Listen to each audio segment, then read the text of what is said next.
नमस्कार। मैं डॉक्टर इंदु प्रकाश सिंह, सहायक प्रोफेसर हेमवती नंदन बहुड़ा, राजकीय पीजी कार्य नैनी प्रयागराज। आज मैं एज ए एयर का संवेगवादी नैतिक दर्शन पर चर्चा करूंगा। Emotivism of A J Ayer. A J Ayer ने संवेगवाद के आधार पर ही अपने नैतिक दर्शन का प्रतिपादन किया है। नैतिक निर्णयों के अर्थ, स्वरूप एवं प्रमाणीकरण हेतु संवेगवाद को आधार बनाया। एज ए एयर अनुभववादी विचारधारा, तरकीब प्रत्यक्षवाद के समर्थक तथा अनुभववादियों के वियना सर्किल के सक्रिय सदस्य थे। एज ए एयर ने अपनी दो पुस्तकों लैंग्वेज, ट्रूथ एंड लॉजिक तथा फिलोसॉफिकल एसेस में संकलित निबंध on the analysis of moral judgement में अपने नैतिक दर्शन का प्रतिपादन किया है। एयर भी तरकीब प्रत्यक्षवादी अनुभववादी होने के कारण सत्यापन सिद्धांत को मानते हैं और सत्यापन सिद्धांत को ही अपने इस संवेगवाद का आधार मानते हैं कि जिन तथ्यों को हम सत्यापनीय मानेंगे वही सार्थक कथन है। इसके अनुसार संश्लेषणात्मक कथनों को तथ्यात्मक दृष्टि से सार्थक वे मानते हैं जिनका प्रत्यक्ष अथवा परोक्ष रूप से इंद्रियजन्य अनुभव द्वारा कम से कम सिद्धांत सत्यापित किया जा सकता है। पुनश्च विचारणीय है कि विश्लेषणात्मक कथनों को ही वे सार्थक मानते हैं। एयर के अनुसार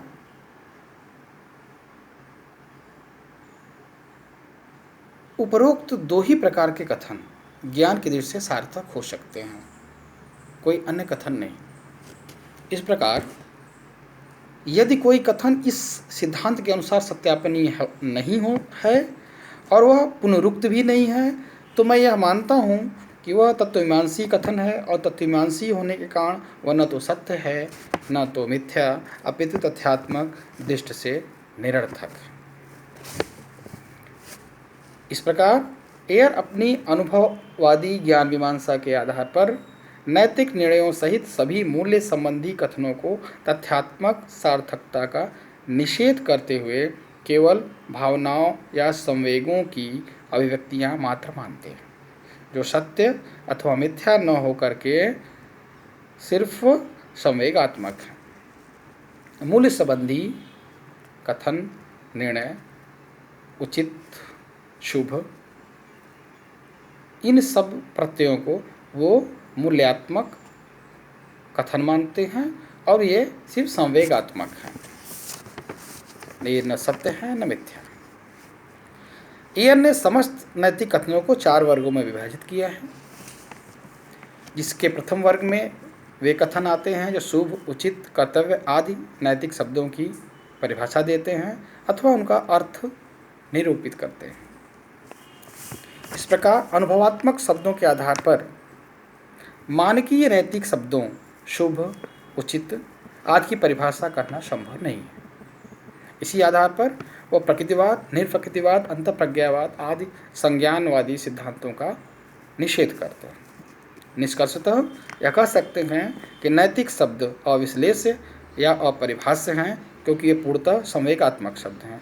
व्याकरण की दृष्टि से ये तथ्यात्मक कथन प्रतीत जरूर होते हैं, किंतु ये मात्र भावनाओं अथवा संवेगों को अभिव्यक्त करते हैं, जागृत करते हैं।